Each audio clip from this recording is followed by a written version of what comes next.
Morning dear student, welcome to online class. This is the class of social science of standard 6. So student, यहाँ पर हम discuss कर रहे थे chapter 3 that is Indus valley civilization. Okay, so यहाँ पर हम देखने वाले थे आज का जो हमारा टॉपिक है that is favourable condition for the growth of civilization. इस सिविलाइजेशन के लिए जो फेवरल कंडीशन है वो क्या है. When rivers flooded the banks, the water left deposit to fine slits which made it possible for farmer to produce surplus food. जब river में फ्लोड आता है तो उनके किनारों पर जो वाटर जैसे जो चीज़ें वहाँ पर जो इकट्ठी हो जाती है, डिपॉजिट हो जाती हैं, वो फाइन स्लिट होती है जो फार्मर के लिए बहुत ज़्यादा यूज़फुल होती है फार्मिंग में. Flood water was use to irrigate field in the dry season. जो फ्लड का वाटर होता है यानी कि जो बाढ़ का पानी होता है, ज़्यादा बारिश का पानी जो होता है वो इरीगेशन में काम आता है जब ड्राई सीजन होता है. River provide human with additional sources in food in the form of fish. River से और सारे एडिशनल फूड भी मिलते हैं जैसे कि जो वाटर बेस्ड एनिमल जैसे फ़िश हो गया, क्रैब हो गया, स्नेल हो गया, ये सारी चीज़ें हो गई. Rivers also served as waterways, ठीक है, which allow the transport of people and goods from one place to another. एक ट्रांसपोर्ट का भी काम करता है गुड्स को एक जगह से दूसरी जगह पर ले जाने के लिए. ठीक है, as a result of these favourable condition more and more people begin to settle around river valleys. So इस वजह से जो है जितने भी लोग हैं वो ज़्यादा से ज़्यादा उन्होंने रिवर के वैलीज़ में वहाँ पर रहना शुरू किया. Trade increased many fold leading to the growth of cities. It requires organization and leadership and governed with form. As a result of the surplus production of food crop, it was no more necessary for everyone to do farming.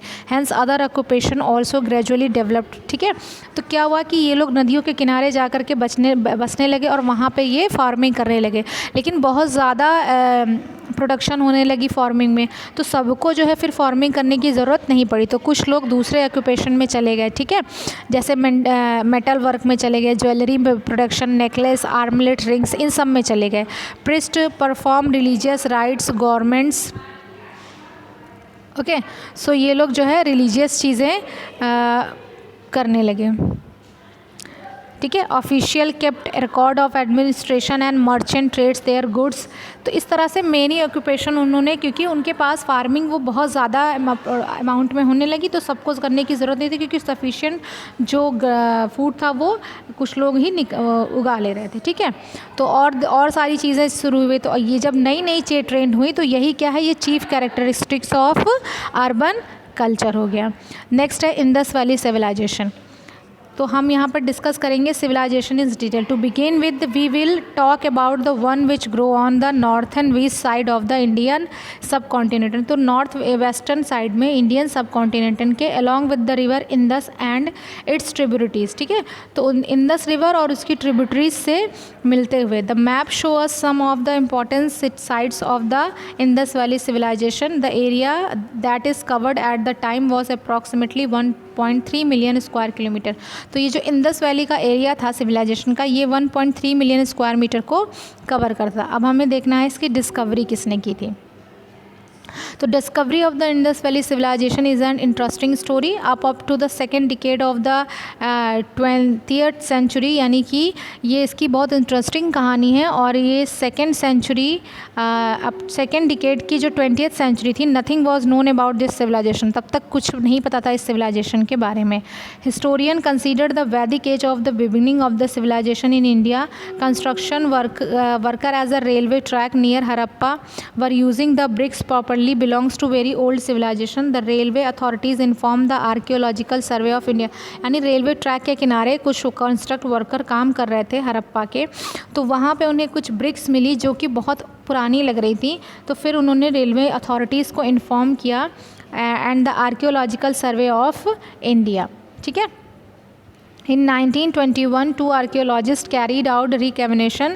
Dayaram Sahni Harappa में and राखल दास बनर्जी ये मोहनजोदारो में, ये दो archaeologist ने इसकी खोज की. ही began to excavate the site hoping to discover some ruins connecting with Buddhism but instead he came across prehistoric remains. तो ये बुद्धिस्ट के लिए कुछ कनेक्टेड चीज़ें ढूंढ रहे थे लेकिन इनको कुछ और ही मिला, प्री हिस्टोरिक, ठीक है।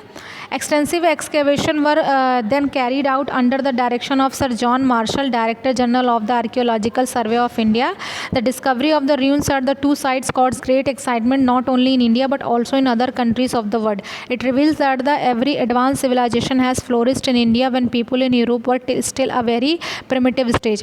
तो इस डिस्कवरी ने ये बताया कि जब प्रिमिटिव स्टेज में यूरोप जैसी कंट्री में भी सब प्रिमिटिव स्टेज में जी रहे थे, इंडिया में जो है ये सिविलाइजेशन जो है वो फ्लोरिस्ड हो रहा था। अब बहुत अच्छी अच्छी चीज़ें जो है यहाँ पर आर्किटेक्चर के थ्रू बनाई जा रही थी, ठीक है। तो that is called Indus valley civilisation. So next में हम नेक्स्ट टॉपिक को डिस्कस करेंगे, that is unique feature of the Indus valley of civilisation.